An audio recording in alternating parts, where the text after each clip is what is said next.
what you said earlier that you also represent struggling actors. Now,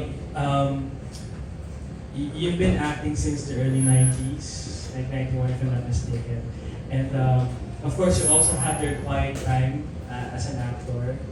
And I mean, not all of the roles that you played were,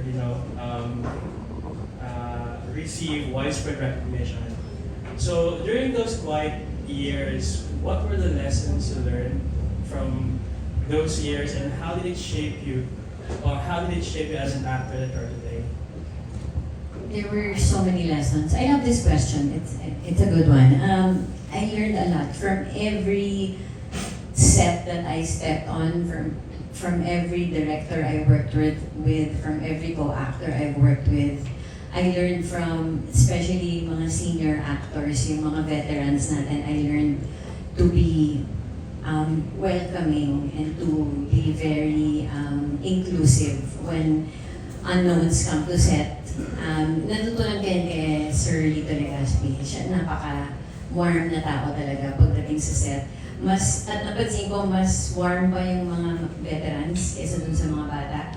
I also learned to always come to set prepared. I always learn to always try to remember people's names, and ang dami ko natutunan. Parang lahat ng natutunan ko nung time na yun, nagagamit ko siya today. Thank you. And of course, maraming artista sa Pilipinas, their ultimate goal is to break into Hollywood. Living the dreams, like, you're experiencing right now. So, what's your advice to Filipino artists who aspire to build a career in Hollywood, or at least make it out of the Simple lang yung advice ko. I think it's really just keep working even if you're not getting a job, if you know what I mean. So, keep reading scripts, find friends with the same interests, read scripts together, have fun in someone's house, tas mag-rehearse kayo, play around, watch as many shows and movies as you can, learn from the greats. And for me, acting is doing it. So it's really all about just, exposing yourself to as much art as you can, or as much as creative people as you can. Yun lang talaga yun. Kahit na wala kang mabook na trabaho, magbasa lang ng magbasa, tsaka gawa ka lang ng gawa with your friends. Somehow preparing for something. Yes. Thank you, Study. Thank you. Thank you so much for your questions. Next, we have Isa Gabriel? Isa. Please. Hi, Isa from Manila Times. I'm Stal. Hi, Ida. I want to touch on the Forgotten Island again. Recently, it has been receiving positive reviews yung mga nagkaroon ng early screenings. So, parang sinasabi nila, it is the best DreamWorks animation in recent years. How does it feel to be part of it? And what makes you excited na mapalabas ito? O nga, narinig ko nga yan parang every time pinapalabas siya, nagsa-standing ovation yung mga tao, and then we've been getting a lot of really good reviews. Ang sarap ng feeling na yung storya natin, na tayong mga Pilipino, na appreciate tayo ngayon sa buong mundo. Kasi I've always said this na we are a minority within a minority group. Kumbaga, may group of minorities, tayo na yung pinaka-minority sa minority group na yun. Pero ngayon, that's changing because of people like Januel Mercado and Joel Crawford. That's changing now because nakikita na nila tayo na our stories are worth telling, and we are very interesting people. We're funny, we're talented, and we have so many stories to tell. Yan, nakaka-proud. I'm so proud to be a part of this animated film, and I can't wait for everyone to watch it. And just a follow-up, kasi we see you on-screen acting, but this time voice. Ano po yung difference sa tingin nyo acting through voice lang, and then kamusta po yung experience? Ang laking difference. Kasi pag voice acting, hindi ka na mag-aayos, hindi ka na mag-makeup, hindi ka na magbe-memorize ng lines dahil nasa harap mo yung script. So, in a way, it's kind of easier. May sarili rin siyang challenge. Pero,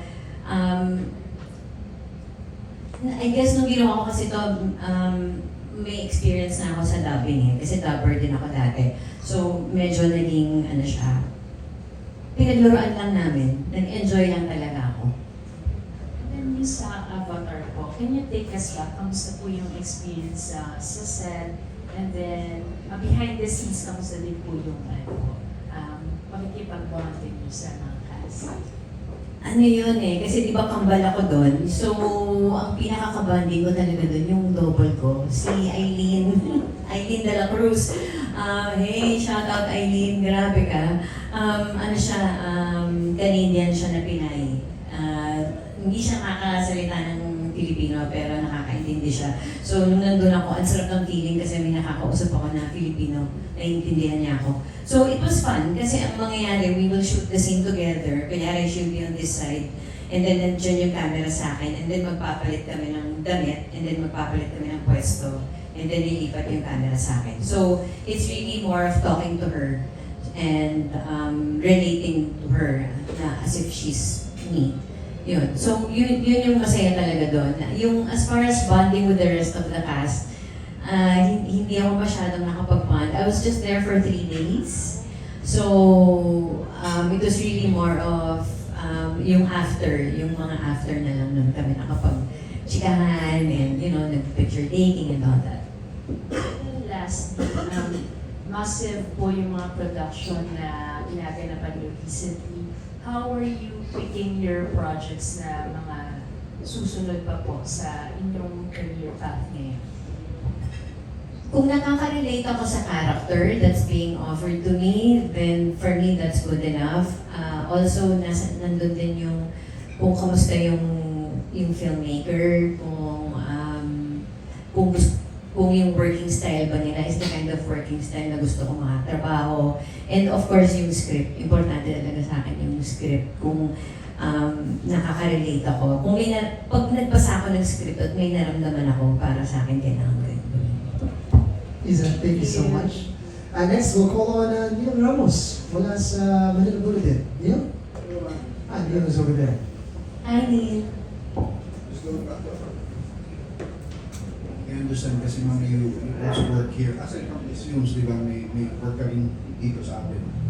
I just want to know kung gaano kahirap ba, how to navigate these things. Like, ano considerations that you're taking kapag yung project or dito.